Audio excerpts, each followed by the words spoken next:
Assalamualaikum warahmatullahi wabarakatuh. Saya Winta Mas Miko akan membawakan presentasi mengenai materi desain kurikulum pendidikan. Baik, yang pertama saya akan menjelaskan sedikit dari bahan atau materi. Saya akan bacakan dari skema desain kurikulum itu sendiri. Yang pertama ada pengertian desain kurikulum. Yang kedua ada prinsip-prinsip desain kurikulum. Yang ketiga ada pengertian kurikulum terpadu atau dalam kurung integrasi kurikulum. Yang keempat, konsep dasar integrasi kurikulum. Yang kelima, ciri-ciri integrasi kurikulum. Dan yang terakhir, kelebihan dan kekurangan integrasi kurikulum. Oke, baik, yang pertama saya akan bacakan pengertian desain kurikulum. Mungkin sebelumnya teman-teman juga sudah mengetahui apa pengertian dari desain kurikulum itu sendiri. Di sini saya akan menjelaskan sedikit mengenai pengertian desain kurikulum itu sendiri. Nah, desain adalah sebuah rancangan atau pola atau sebuah model. Mendesain kurikulum berarti menyusun rancangan atau menyusun model kurikulum sesuai dengan misi dan visi sekolah. Nah, tugas dan peran seseorang desainer kurikulum itu sama seperti seorang arsitek. Sebelum menentukan bahan dan cara mengkonstruksi bangunan, terlebih dahulu seorang arsitek harus merancang model bangunan yang akan dibangun. Nah, dan di sini ada pengertian selanjutnya bahwa desain kurikulum merupakan suatu pengorganisasian tujuan, isi serta proses belajar yang akan diikuti siswa pada berbagai tahap perkembangan pendidikan. Nah, dalam desain kurikulum akan tergambar unsur-unsur dari kurikulum itu sendiri. Nah, hubungan antara satu unsur dengan unsur lainnya, prinsip-prinsip pengorganisasian serta hal-hal yang diperlukan dalam pelaksanaannya. Itu adalah salah satu sedikitnya dari pengertian desain kurikulum. Oke, baik, yang selanjutnya saya akan menjelaskan prinsip-prinsip dari desain kurikulum itu sendiri. Yang pertama, desain kurikulum harus memudahkan. Yang kedua, desain memuat berbagai pengalaman belajar yang bermakna. Yang ketiga, desain harus menyediakan peluang. Yang keempat, desain harus memungkinkan guru untuk menyesuaikan. Yang kelima, desain harus mendorong guru mempertimbangkan. Yang keenam, desain harus menyediakan pengalaman belajar yang berkesinambungan.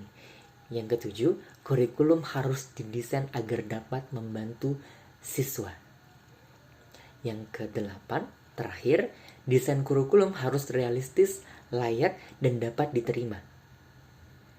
Itu adalah beberapa prinsip-prinsip desain kurikulum. Oke, baik, di sini saya akan menjelaskan sedikit mengenai pengertian kurikulum terpadu atau dalam kurung integrasi kurikulum. Nah, kurikulum terpadu disebut juga integrasi kurikulum. Secara istilah, integrasi memiliki sinonim dengan perpaduan, penyatuan, atau penggabungan dari dua objek atau lebih. Nah, kurikulum terpadu atau dalam kurung integrasi kurikulum adalah kurikulum yang bahan ajarnya secara terpadu. Misalnya, ilmu pengetahuan sosial merupakan gabungan dari beberapa mata pelajaran sejarah, geografi, ekonomi, sosiologi, dan sebagainya. Dalam proses pembelajaran dikenal dengan pembelajaran tematik yang diberikan di kelas rendah atau dikatakan sekolah dasar, SD. Nah, mata pelajaran matematika, sains, dan bahasa Indonesia dan beberapa mata pelajaran lainnya diberikan dalam satu tema tertentu. Nah, itu adalah salah satu beberapa pengertian kurikulum terpadu atau dalam kurung integrasi kurikulum. Oke, materi selanjutnya mengenai konsep dasar integrasi kurikulum.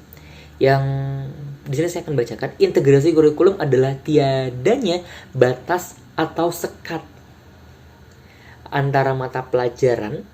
Nah, semua mata pelajaran dilebur menjadi satu dalam bentuk unit atau kesatuan. Nah, oleh karena itu kurikulum ini disebut juga sebagai kurikulum unit. Seperti itu. Baik, kita masuk ke dalam ciri-ciri integrasi kurikulum. Ciri-ciri integrasi kurikulum merupakan kesatuan utuh bahan pelajaran. Nah, faktor yang menyatukan antara bahan pelajaran itu ialah masalah-masalah yang harus diselidiki dan dipecahkan anak didik itu sendiri. Nah, seluruh bahan pelajaran digunakan untuk memecahkan masalah Unit disusun berdasarkan kebutuhan anak didik yang bersifat pribadi maupun sosial, baik yang menyangkut kejasmanian maupun keseharian. Dengan sistem unit ini sengaja ditingkatkan pengembangan sosial anak dengan cara bekerja sama melalui kerja kelompok dalam unit. Anak dihadapkan pada berbagai situasi yang mengandung permasalahan berhubungan dengan kebutuhan sehari-hari, atau dalam kurung life concert yang dikaitkan dengan pelajaran di sekolah. Dengan demikian anak dilatih untuk memecahkan masalah dengan metode berpikir ilmiah. Itu sekiranya ciri-ciri integrasi kurikulum. Baik, di sini saya akan masuk ke kelebihan dan kekurangan integrasi kurikulum itu sendiri. Kelebihannya, yang pertama, unit sangat bertalian erat. Yang kedua, sesuainya dengan perkembangan modern atau zaman sekarang.